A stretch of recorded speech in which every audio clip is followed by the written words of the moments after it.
Hello everyone. In this video, I am going to explain in detail about the fertilization. Fertilization is the process by which male and female gametes fuse. That is, the genetic material from a haploid sperm cell, spermatozoa from male gamete and a haploid secondary oocyte merges into a single diploid nucleus. The figure is showing ovulation.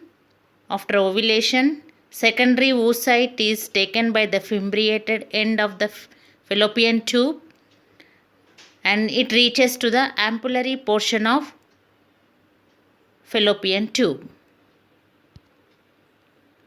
Fertilization normally occurs in the ampullary part of the uterine tube.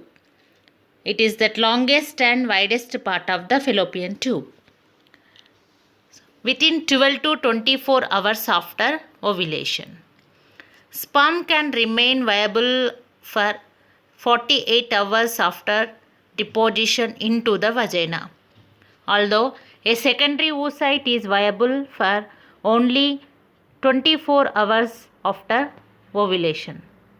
Thus, pregnancy is most likely to occur if intercourse takes place during a 3-day window from 2 days before ovulation to 1 day after ovulation.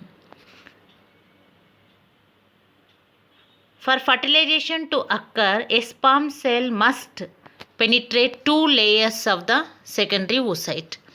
Number 1, corona radiata, the granulosa cells that surround the secondary oocyte, the zona pellucida.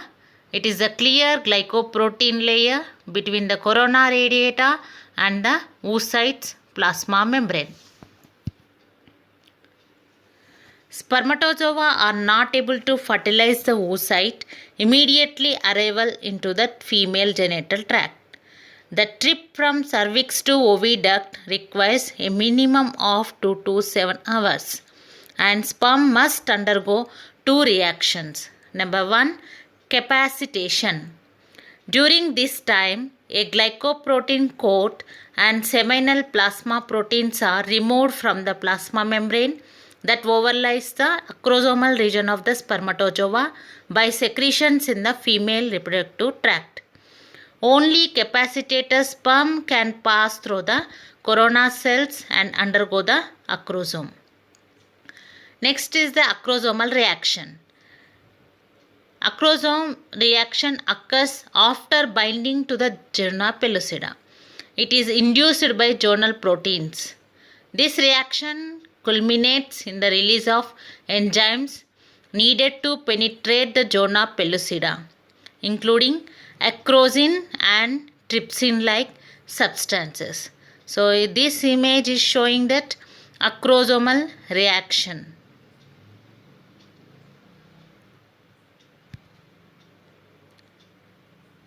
The phases of fertilization include: first phase, penetration of the corona radiata. 200 to 300 million spermatozoa deposited in the female genital tract. Only 300 to 500 reaches in site of fertilization. Only one of these fertilizes the egg. Capacitated sperm pass freely through the corona cells.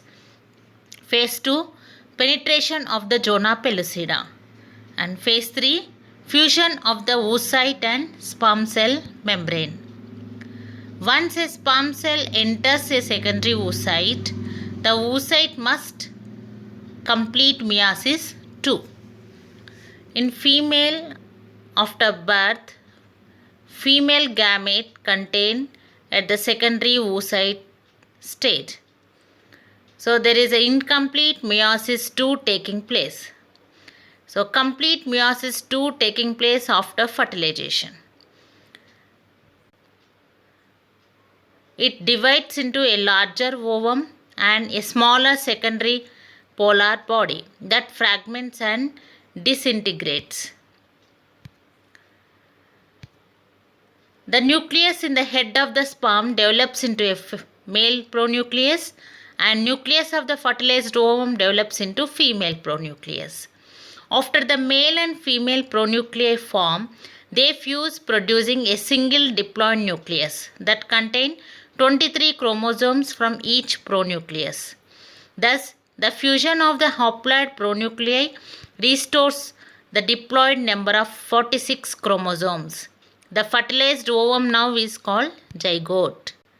Once the fertilization finished, the results of fertilization are restoration of the diploid number of chromosomes, half from the either father, half from father and half from mother.